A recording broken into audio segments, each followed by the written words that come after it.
Hi guys, this is Sarath. Welcome to my YouTube channel. We have already discussed different data structures in Python. Now in this video we'll focus on NumPy. So NumPy is basically a library used to handle the arrays. Okay, NumPy is a numerical Python. Okay, NumPy, this is the short term, and it is called numerical Python. So it provides the high performance multi-dimensional. High performance means, for example, if we the array is similar to a list. Okay, but the difference is that uh, in list we can store values of different data type, but in array we can store only one data type, and this is the difference. And the major difference is it is faster. Array is faster than any data type. But that's why NumPy in array we use in NumPy, because it is very much faster, and that's why. Okay, so why NumPy is faster? Because it is stored in a continuous place. Okay, in memory, but list it is not stored in a continuous memory. So that's why this is the main reason. That's why array is faster than the list. Okay, and how to import? To import the library, you have to just write this way: import NumPy, and it will be imported. And it is another just giving a name to the NumPy for familiar use, so that again I do not need to type NumPy. So that's why I have written as alias. I have given a name to as NP. So while I am calling to this library NumPy, I will call by NP, not by writing NumPy. Okay, so let's run this one. And next one, what is the list? List already you have discussed in earlier video. Those who have not visited my previous data structure videos, you can just go through them, and I already have discussed so many things in list. So how to declare a list? List you can declare by a square bracket, and after that list I want to assign the list as my array by using np.array, right? By np.array I can assign my list, and I am assigning that to a variable as arr. Okay, it can be anything. Okay, so and the list, in the list we can use the different variable, different values. For example, in the list I have stored a text value and a numeric value as well as. Okay, but while I'll convert to this one. Okay, see, running this one. Now my list is converted to array. Okay, np.array, and I have this array function. I have used my list, and now it has been converted to an array. The list has been converted to array.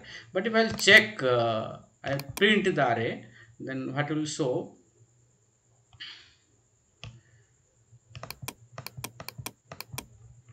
ARR1. So I need to print ARR1.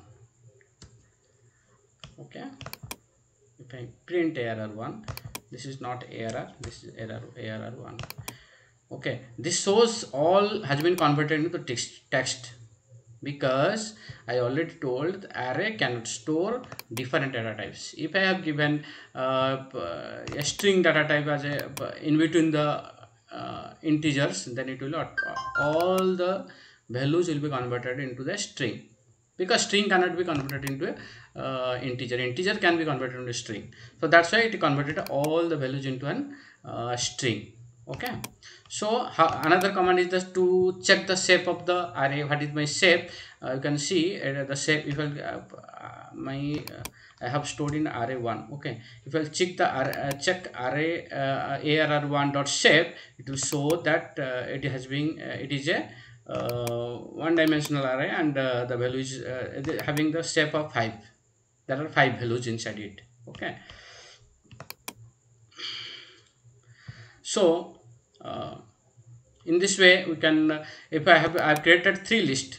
List 1 contains 1 2 3 4 5, and this way, and I want to combine them. List 1, in this way we can combine all the list into one place. Okay, then I'm running this code. Okay, you can see now it has been a 2-dimensional array having 3 lists. this is one list, this is another list, this is another list. And why this is a two-dimensional array? The figure where you get two brackets, two square brackets, then it's two-dimensional array. If you get the three square bracket, then it will be a three-dimensional array in this way. Okay. Now we have discussed how to create the array. Okay, how to convert the list into array. Now also we can check the size of the array. The size is 15. That means if I want to show this array having the two-dimensional array, and it is having how many rows? 3 rows. And columns, how many columns? 1 2 3 4 5. So 3 into 5, if the array shape is 3:5 and two-dimensional array, and the size is 15, 3 into 5, it is 15. That means it contains 15 elements. And the shape means what is the dimensional shape. The two-dimensional, three-dimensional you can get from by knowing the shape, how many rows and columns are there. There are 3 rows and 5 columns. This is the row 1, this is the row 2, this is the row 3, and columns are this is 1 6 11 1 the 0th index first row. This is the 1th index and second row. This is second index and third row. Understand, the index is, if the index is, I am telling index is 3, that means this is the second row. If index is 0, that means first row. If index is 1, that means index is 1, that means it is index is 1, that means second row, like this way. Okay, so how to change the shape of the array? Okay, suppose for example I have 15 elements here. Okay, so 15 elements I can reshape it as 5:3, because this I have 15 elements. Earlier it was 3:5, 3 rows and 5 columns. You can reshape into 5:3. That means we can convert it into 5 rows and 3 columns in this way. If I use the reshape, what it will do, it will just, the elements will be rearranged in as a 5:3 shape. Okay, but it cannot be changed to reshape 5:4, because there are 15 elements. How can you convert it into a 5:4 array? Okay, it cannot be converted. So that's why it's showing error here. Okay, now but I can change this to 1:15. Two-dimensional array having one row and a single row. I want to put all the elements, 15 elements. I can convert it to, because 1 into 15 is equal to 15. So we can reshape into 1:15, and also I can reshape it to as a 15:1. Okay, also this way I can do all the elements in one column. And if I do this way, 1:15, it will be one row, and in the one row only the 15 elements will be assigned. So we can use the reshape like this way. Okay, so and another one thing, next we will learn the indexing part and how to retrieve the data from array.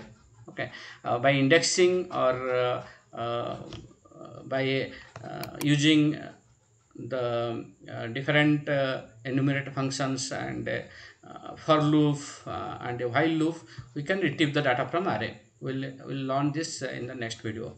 Thanks for watching. Thank you very much. Have a nice day.